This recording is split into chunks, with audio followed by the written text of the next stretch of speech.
Alrighty, so I still promise to get you out of here on time today, despite us getting this going here a little bit later than we wanted to. That's all right. So we are here to learn about. Thank you, Michael. Got it. We are here to learn a little bit more about the assessments that we have to offer here at Action Coach. We've got a lot of our clients who are using um, DISC assessments and some of the other assessments that we have that are going on, but we've just got a wide variety of things to choose from that I think can really help grow your business and help you select better people as well as keep the people that you have happier and get better results. So I've got a iceberg here as the background and sort of ties into the email that I had sent out with regards to um, to the invitation to join this webinar, because people are a lot like icebergs. We know when we see people are what's above the waterline, so to speak. We can see decisions and behaviors that they portraying through their day-to-day experiences, but really those decisions and behaviors are driven by stuff that's below the waterline. Things like skills. What are they good at, or what do they believe they're good at, or not good at? What are their beliefs? What are those things that they hold to be true to them? Values. What are things that are important to them? And then finally, their identities, as far as what are the identities with regards to who they sort of perceive themselves to be. So the challenges especially with hiring, and even when we've got people on our team, is all we can see is that stuff that's above the waterline. So what assessments allow us to do is dig a little bit deeper and help us find out what are some of those things that are below the waterline. And I just want to say this is a tool along with a lot of other tools that you can use for team building as well as recruiting. It's not the end all be all. It's not the thing to make a decision upon, but it is a data point to help you when you're considering when you're considering hiring and team building. So um, let's see. So a little bit about me. There we go. All right, we got it working. So just so I know most of you on the phone, I believe, but just in case, my name is Chris Carmen. I'm one of the partners here at Action Coach. I've been a coach I'm in my ninth year now. And coached hundreds of businesses here in southeastern Wisconsin. I've been a bit of a serial entrepreneur myself. Ran a few businesses and bought and sold a couple of businesses in varying degrees of success and failures along the way, but learned a lot along the way as well. And that's just a little bit about me. I'm an Ironman was last weekend, so I always like to bring up I'm a 3-time Ironman triathlete as well. So 2.4-mile swim, 112-mile bike, and a 26.2-mile run. So if anybody on the phone was in the Ironman last week, congratulations, and it's an exciting thing to be a part of. So also what keeps me going, my Ironman is an event that occurs every once in a while. My daily Ironman are my 4 kids here.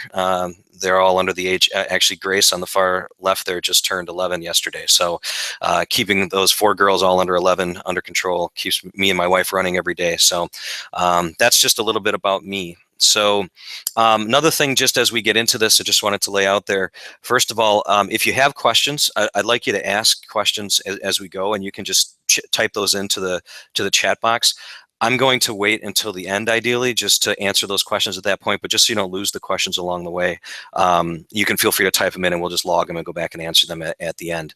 The other thing, too, is we want to just get an idea of how many of you are using some sort of assessments currently in your business, either for recruiting or for training or team building.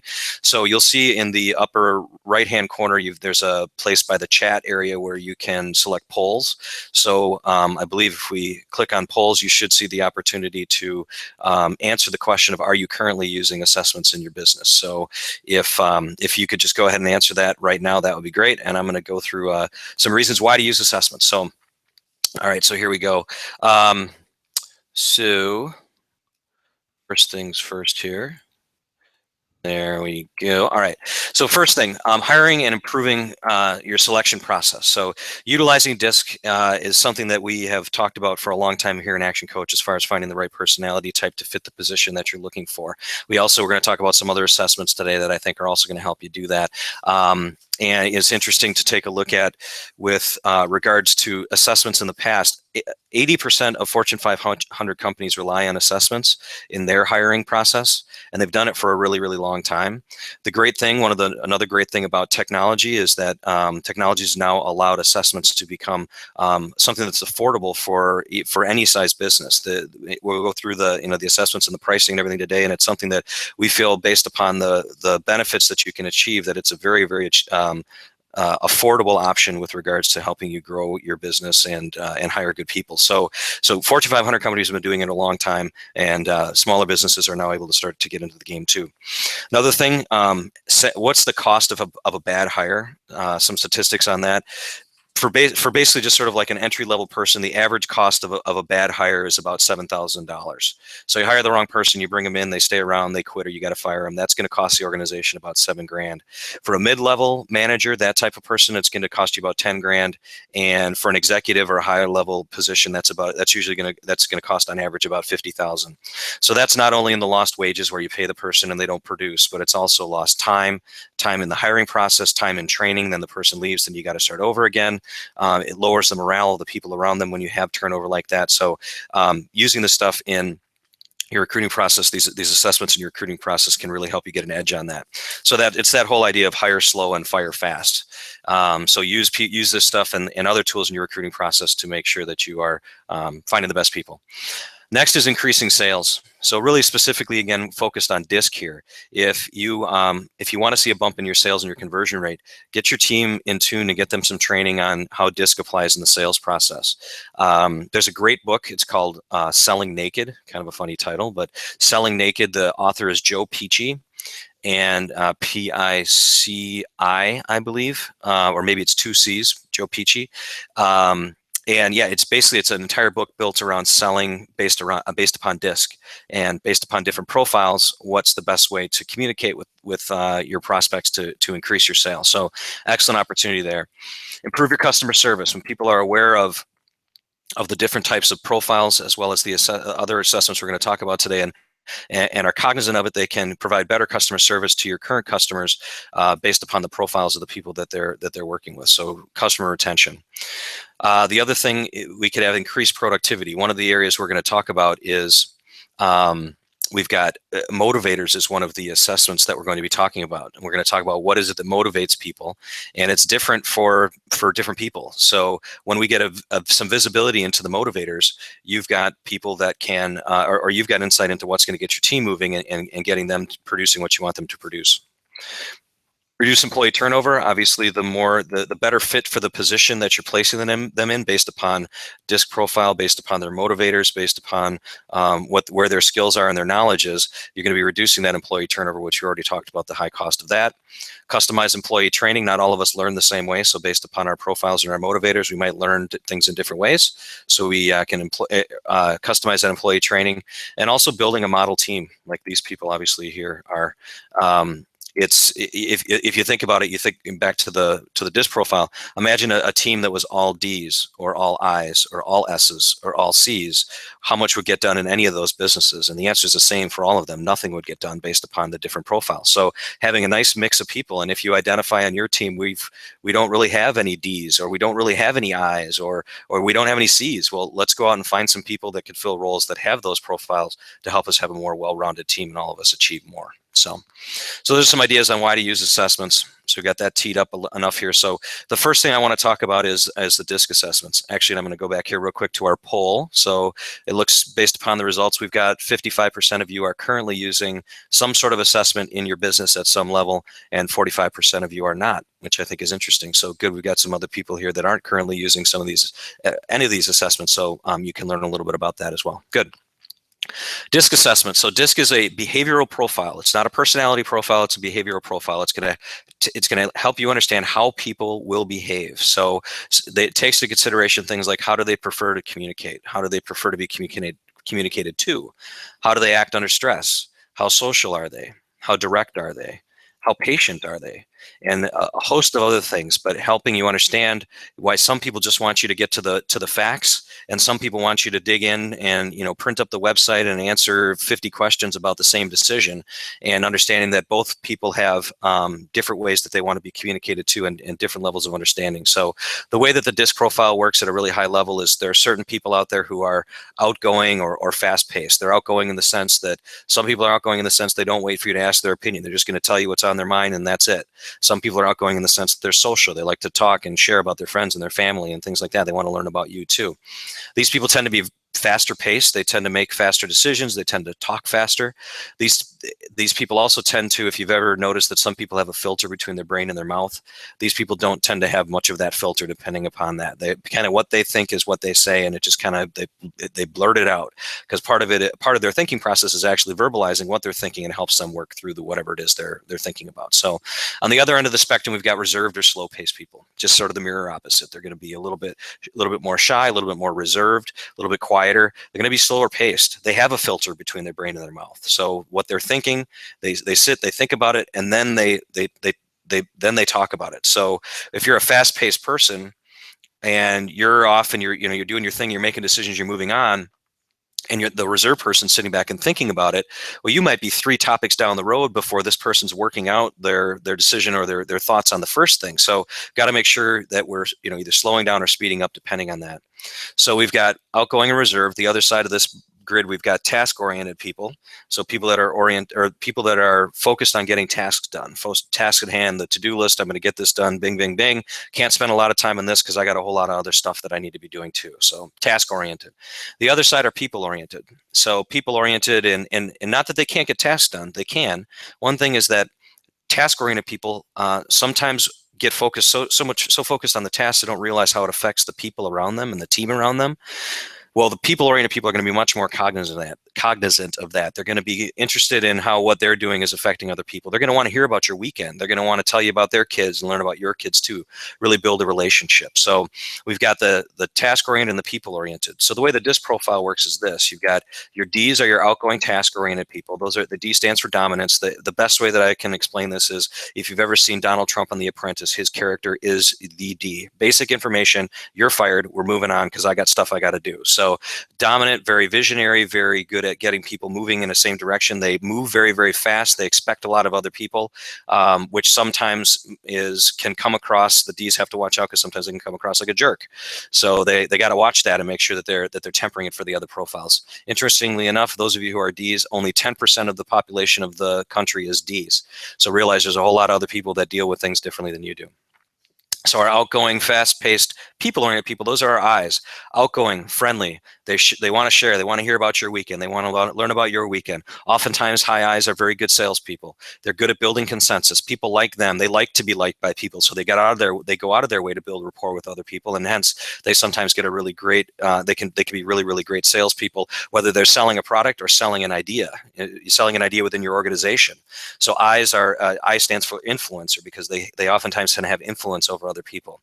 One thing I's have to watch out for is SOS, which is shiny object syndrome. They get distracted very easy with things, so got to watch out for that.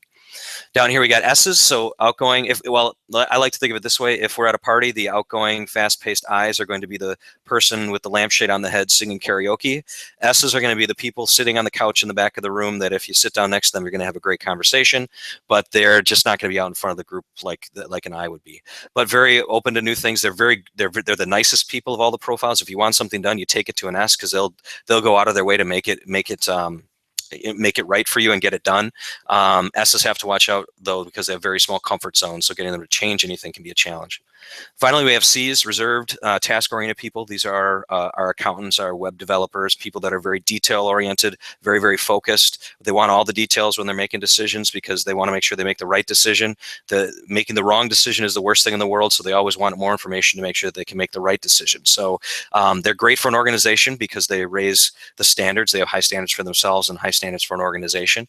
They have to watch out, though, because sometimes they can come across a little bit like they are cool, and cool in the sense of not warm and friendly. They're a little bit prickly sometimes.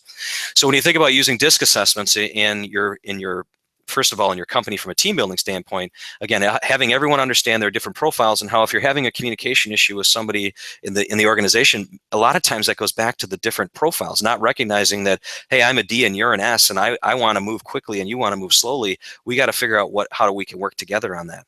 Same thing when you're thinking about recruiting. How valuable would it be, again, getting below the waterline here, if you knew that when you're looking for a customer service person, Do you want a D, like a driven, kind of cold, maybe sometimes even comes across like a jerk sometimes, kind of a person in customer service? Or do you want that S, that warm, friendly person who's, they're not going to sleep until we know Mr. Jones has whatever his problem is solved? And that's sort of that kind of a profile. Now, knowing that going in, again, getting below that waterline when you're hiring somebody can really be a great tool. So I imagine most of the 55% of you that are using profiles right now are probably using DISC, and maybe not some of the other ones that we're going to get to. But for the 45% that aren't, this is some great information here as far as what you can do with it. So just so you know, I'm going to do this for each of the profiles, but our pricing for these assessments for DISC is $49 for clients and $65 for everybody else. Those of you who are C's right now are going, well, that's wrong, because you've got the dollar sign and then you also say dollars, so it's like $49 bucks each. But that's okay, C's, get over it. You know what I mean. So so that's the pricing that we're looking at right now for the DISC.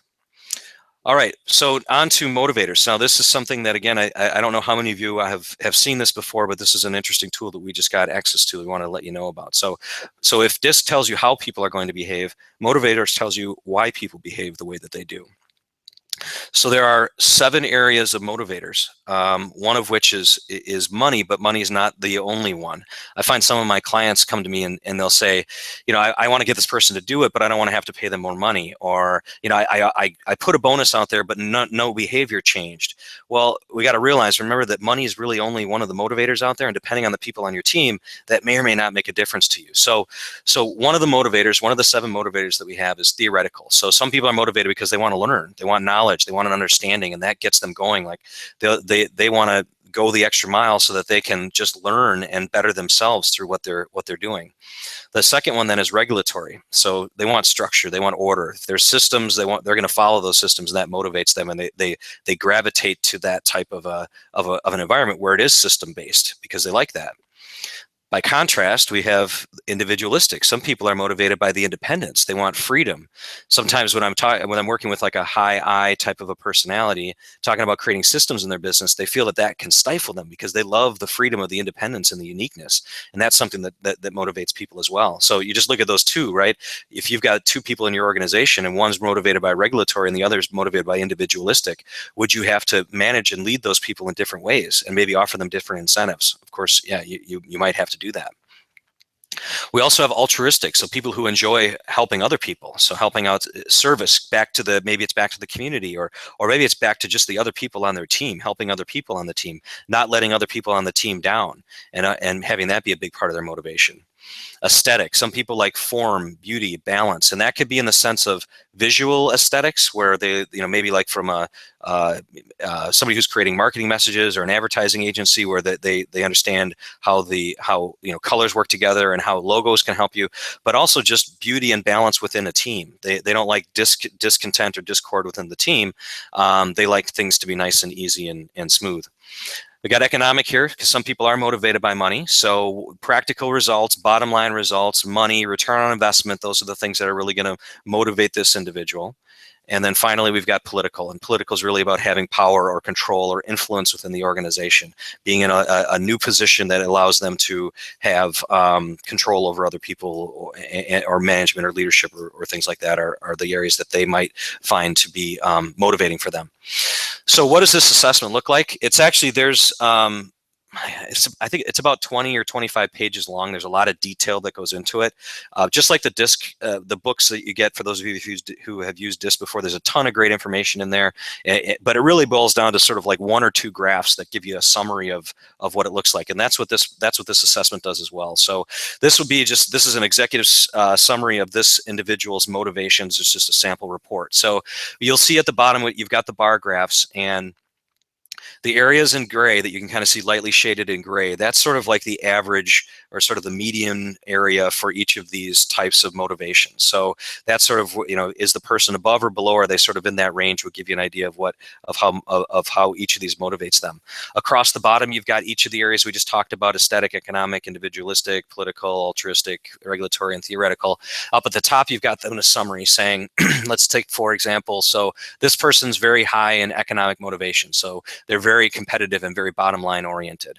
So that just tells you that's one of their areas that's above the average, above the mean, in an area that you might be able to leverage that motivator for them. Another thing to look at too, based upon, let's see, with this person, that aesthetic motivation is their lowest motivation. So it's interesting to note not only what's the highest, but also what are the things that don't motivate them. So this person, they're able to appreciate the benefits or balance and harmony without losing sight of practical side of things. Now that, if that was below that median area, that may say something like you're not as interested in the benefit of balance of harmony of things. You're more about focused on the practical side of things. And that would help you understand that just, that whole thing about let's all get along together, it's not a place that's going to matter to them. This person's got to focus on the economics. So again, you get a lot more information than just this, but at least this gives you an idea of what it is that motivates each individual, and again, doesn't motivate each individual. So great information, again, with regards to how do I get more productivity out of my team. This is an excellent assessment to do that with. So again, with this assessment, it's 49 for clients and 65 for everybody else. So again, the easy thing that we can do. And by the way, all of these assessments are administered via the internet. Just like, again, if you're using our DISC profile, we send an email. It goes out to the candidate or to the person who's taking the assessment. They're able to do it in anywhere from, depending on the assessment we're talking about, anywhere from probably 10 minutes to about 20 minutes. And then it immediately returns the results back to you and to the candidate. Or if you want to, you can tell us not to send it to the candidate, but you get the information right away as soon as they take that. And again, very easy to administer from your standpoint. All right, so the next area that we are going to look at then, we've talked about DISC, we've talked about motivators, and I'm going to grab just a quick drink of water here. Excuse me for 1 second. Okay, so judgment assessments. What this does is this is a assessment that looks at your critical thinking or the candidate's critical thinking and decision-making aptitude. So how good are they at making decisions on their own, as well as thinking through problems at a very base level? And I would say, if you think about what are the top 5 characteristics that you're looking for, no matter what position you're hiring for in your business, the judgment and being able to think on their own and make good decisions, I would say, has got to be in the top 3 for every position in the business. So this is a really easy way to get a look at that. So this assessment's based on the science of the Hartman Value Profile, or HVP, if I'll refer to it like that at some point. I don't profess to understand the science behind it. I just understand that it works, and it's been around for a long, long time, as well as far as what it is that this assesses. So we're looking at things like core risks, and I'm going to come back to this, and we'll talk about what's under each of these. People skills, problem-solving skills, performance qualities, and their approach to how they do their work. So really looking, again, at no matter what the position is you're hiring, these are areas that I think all of them need to be considered as how strong they are within a candidate before you bring them onto the team. Or maybe there's someone right now that you're looking at going, does this person fit?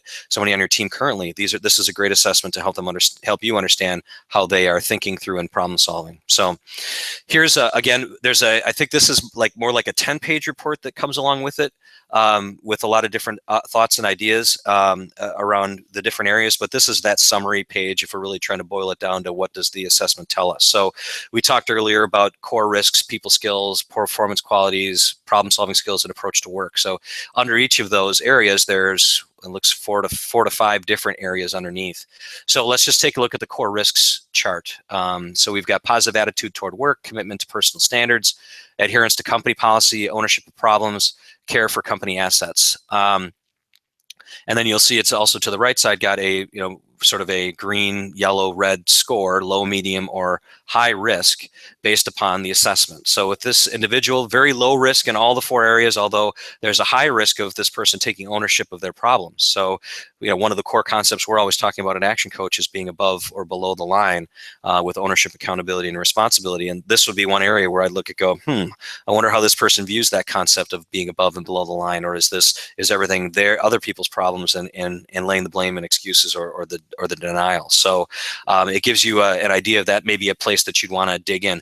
Now, certainly from a recruiting standpoint, before you hire this person, you may want to bring that person back in and ask them a few questions based around things like ownership of problems. If we look down under global risk, you'll see self-control is another area that's got a high risk of being an issue, and there's a handful of other ones there too.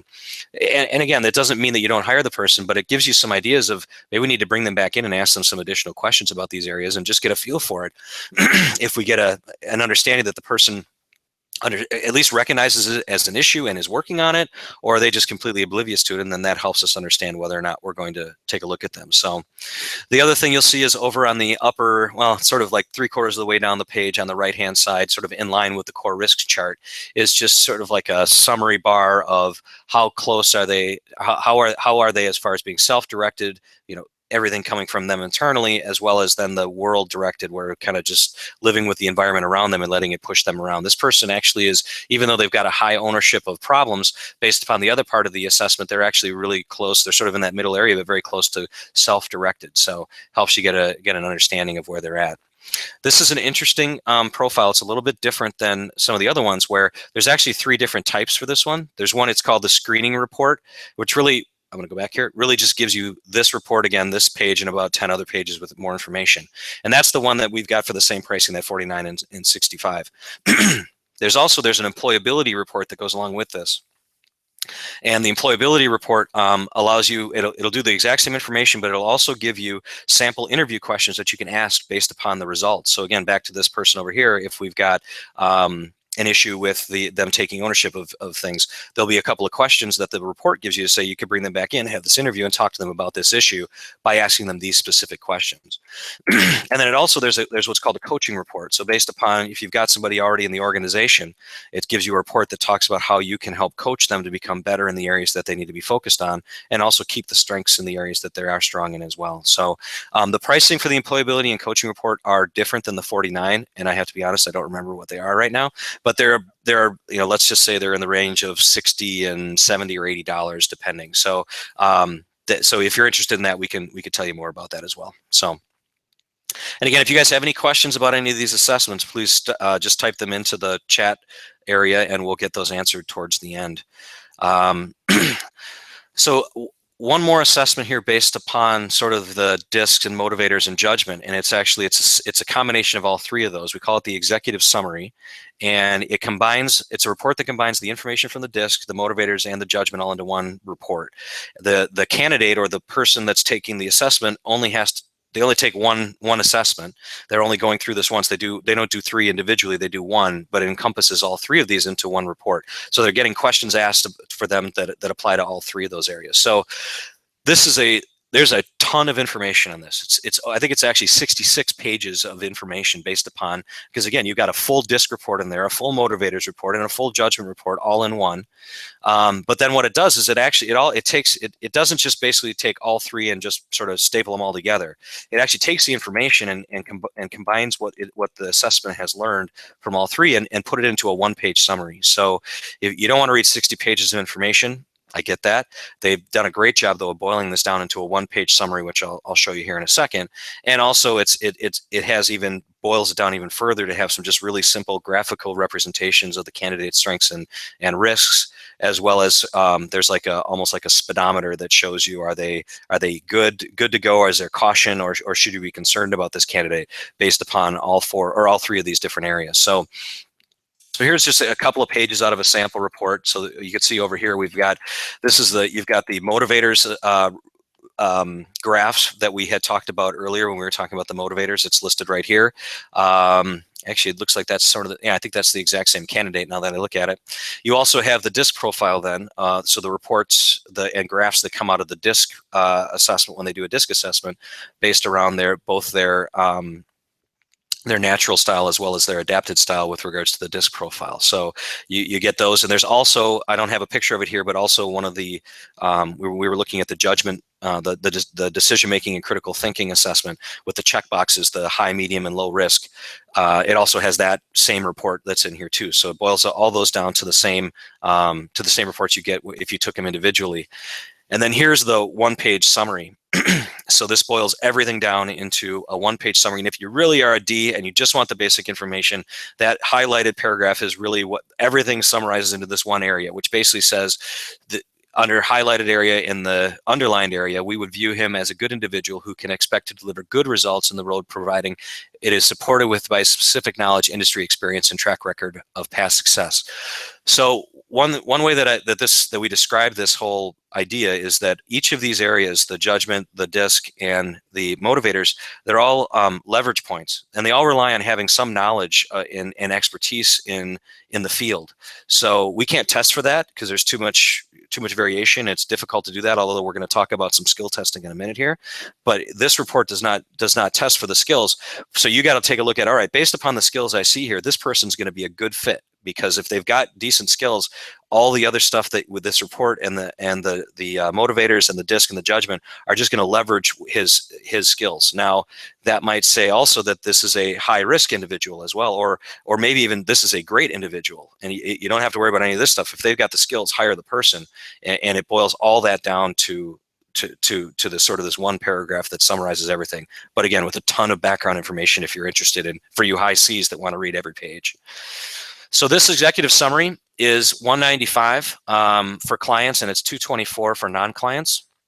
Because again, it not only do you actually get the 3 separate reports, it's taking the information and combining it all together and pulling information from both, so it all melds together into that summary page. So you get that sort of the benefit of having all of it together in one place.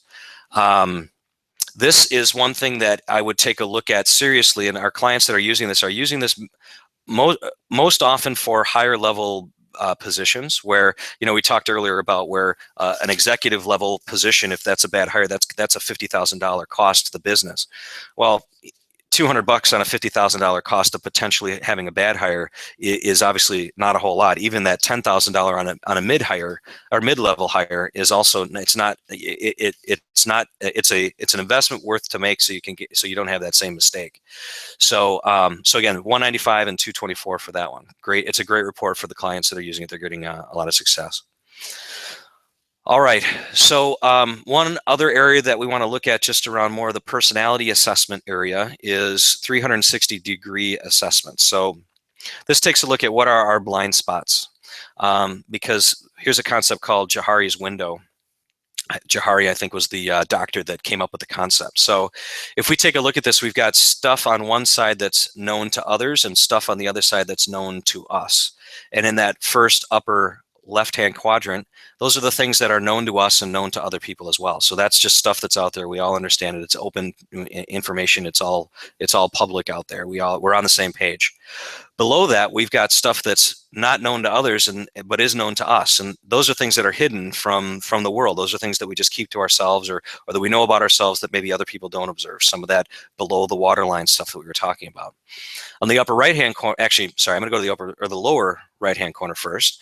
Then there's stuff that we don't know about and other people don't know about us either. So that's just sort of like this unknown area that no one's really aware of. But the thing that the 360 focuses on is this upper right-hand area, where there are things about all of us, because we only have our own perception of the world because all we have is in ourselves, things that other people see in us, but we don't see in ourselves. And those are those blind spots, those areas that we're not aware of, or maybe we're aware of them from time to time, but more often than not, we're just flying along and just not even recognizing how that thing that we do and how it might be, how other people are perceiving it, both good and bad, not just weaknesses, but also strengths, things we do really, really well that we didn't realize people thought we did really, really well. So the 360-degree assessment was developed around this concept of helping people understand what are their blind spots. So how do people perceive your strengths? What do people like about what you do? How about your weaknesses? What are some of the areas that you need to work on that you may or may not be aware of?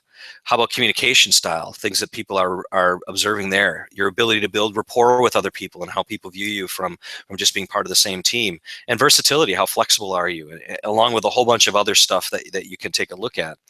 I had a client this week who was saying, he's frustrated with one of his managers. He actually just had one of his key people quit based upon a situation dealing with the manager and the attitude of what the manager was saying.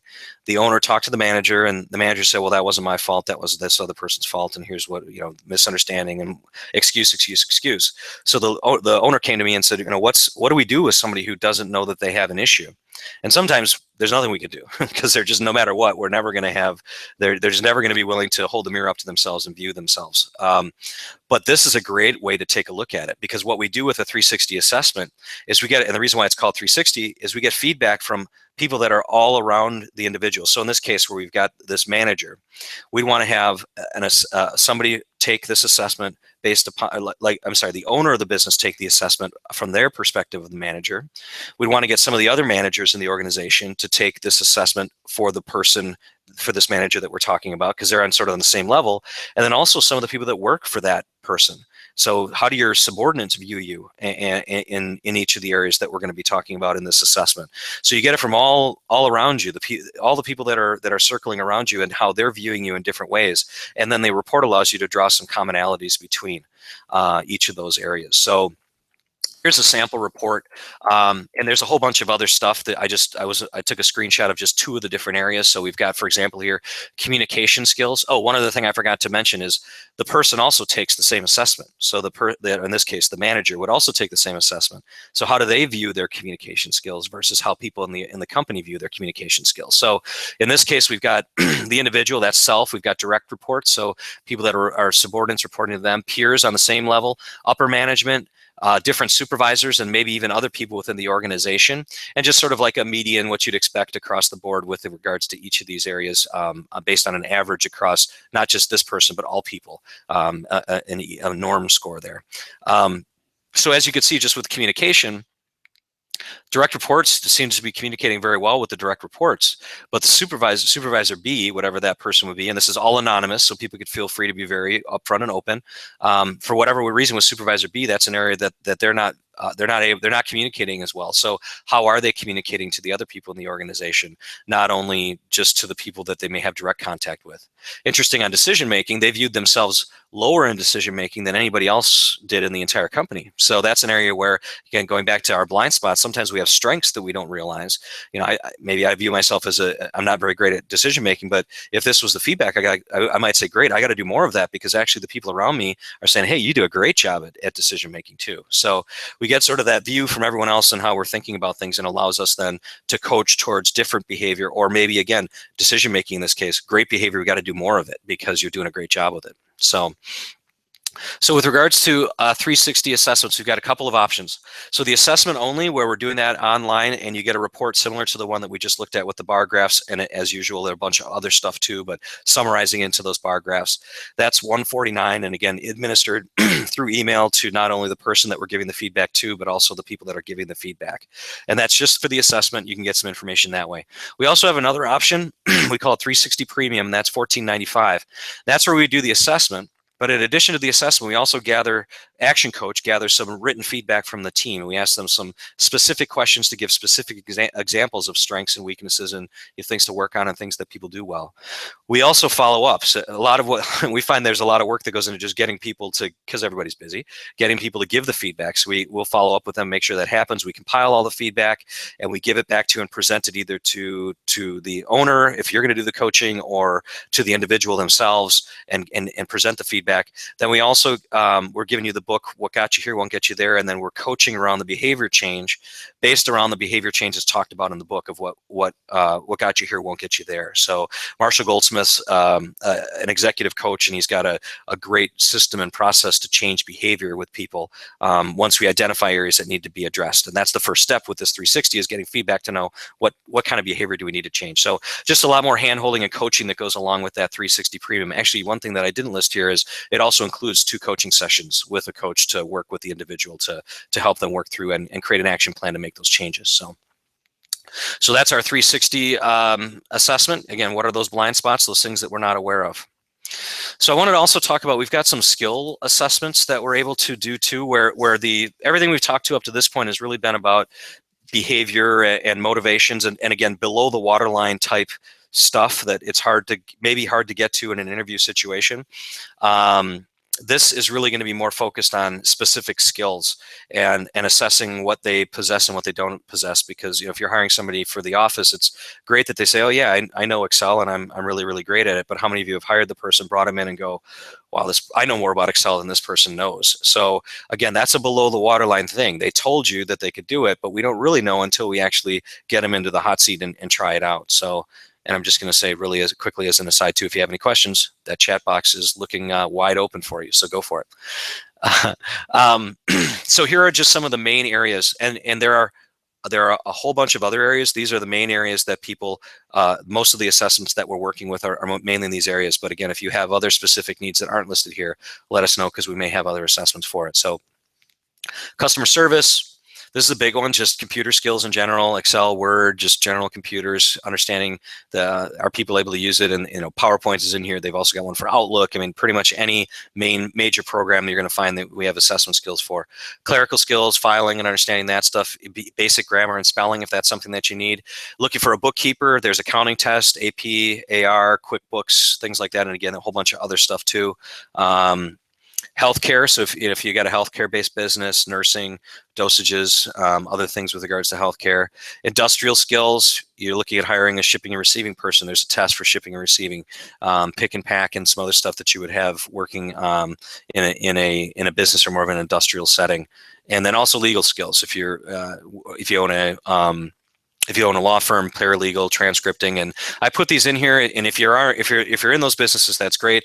But also, if you're not in those businesses, just to let you know, there are some very specific industry type skill assessments that we may have available. But again, I just listed up here what we have as the ones that we find most people are asking about. Oh, I'm going to go back real quick. I didn't have a screenshot of the sample report, but I'm looking at one right now. So as you can tell, it's very interesting. It's probably hard to tell that as I'm looking at it here, but it does do a great job. It's got bar graphs as far as what percent based upon the norm of what you would, like an average individual, what you would expect from them. It takes into account time. So it's a time test. So based upon how long it takes them to do whatever it is that they're doing, it gives you it factors that into it as well. And it gives you, I'm looking at the test right now for Excel, and it's probably 30 to 40 different specific actions that you can take in Excel, and it ranks it as beginner, intermediate, advanced based upon how they took the test. So you get a good idea of each specific skill, what it is that they or how well they do in each individual one. So that's, again, very, very easy thing to do and good stuff to do before you hire the person. When you get them in and realize that you got to teach them not only how to work in your business, but also how to run Excel too, which is something they need to do in this case. So same pricing on this, $49 and $65 for everybody else. So that is most of the information that I have about the specific assessments that we have available. And I know that was a relatively quick overview, but I just wanted to get out there. Just there's a lot of possibilities and a lot of great information to help us dig in with our team and our candidates. So here's our offer for being here today and listening to what we've got to talk about and offer you with regards to assessments. What we're going to do is, for those of you who are on the webinar from now until the end of September, when you buy 4 assessments, you're going to get the 5th for free. So there's no limit on that. You can buy as many as you want. It's only valid for people on this webinar. So if you're planning on using assessments, you heard something here and you want to try a few of them, or maybe you're one of the 55% who have already been using assessments and you'd like to stock up, because you can use these if you buy them now. You can use these assessments whenever you want to. You just let us know, and we'll keep track of how many you've got on credit, and then once they're gone, we'll let you know. But these assessments can be used at any time. So so again, we're giving you the opportunity to basically, you get 1 free assessment for every 4 that you buy, saving you $50 in the lower level ones, and then obviously a lot more than that as you get up into the higher level ones as well. So, so now to the end of September, and what I want you to do when you want that. Oh, wait, sorry, no. First, I'm going to go over the pricing again. So Motivators discs, Hartman Value Profile, Judgment and Critical Thinking, and the Skills Test, those are $49 and $65. Executive Summary combines the 3 assessments that we talked about. That's $195 and $224. And then the 360s are the same pricing for clients and others too. The assessment's $149 and the premium is $14.95. So when you're ready to place your orders, which I hope you all hang up soon here and call or email Sarah, let her know. So email Sarah at our office and she'll take care of getting the credits assigned to you. And if you need any right away, well, she can issue those right away to whoever it is you need, either on your team or if you're recruiting somebody now. And otherwise she'll she'll just hang on to the credit and let you know when you're getting down to using those up and where you're at with that. So you just email over to her what you're looking for, the assessments, and we'll go from there. All right, so that was it. Now it's time to get into action. Order those assessments. If you haven't used these assessments before, I would encourage you to do so. At least give it a try. They give some really, really great insights and are really helpful with regards to digging below that waterline, both for recruiting as well as your current team and some of the other areas we talked about at the beginning with regards to why to use the assessments. All right, so that is it. If there are questions, now is your last chance to type those in. And if you have any questions about pricing, what's included, what's not, how do you go about buying the 45 assessments that you need to purchase immediately? And the answer to that is you email Sarah and let her know. I will hang on for just another second. I see no questions, although there's sometimes a delay, so I'm trying to delay in case there were any. And if not, I am going to bid you a fond farewell. Have a great weekend, everybody. And if you have any specific questions with regards to assessments, I'd be happy to answer those for you at another time if you don't want to do it now. So thanks, everybody. Talk to you soon. Bye-bye. We'll send you the replay of this as well and a link so you can watch it again if you need to. Bye.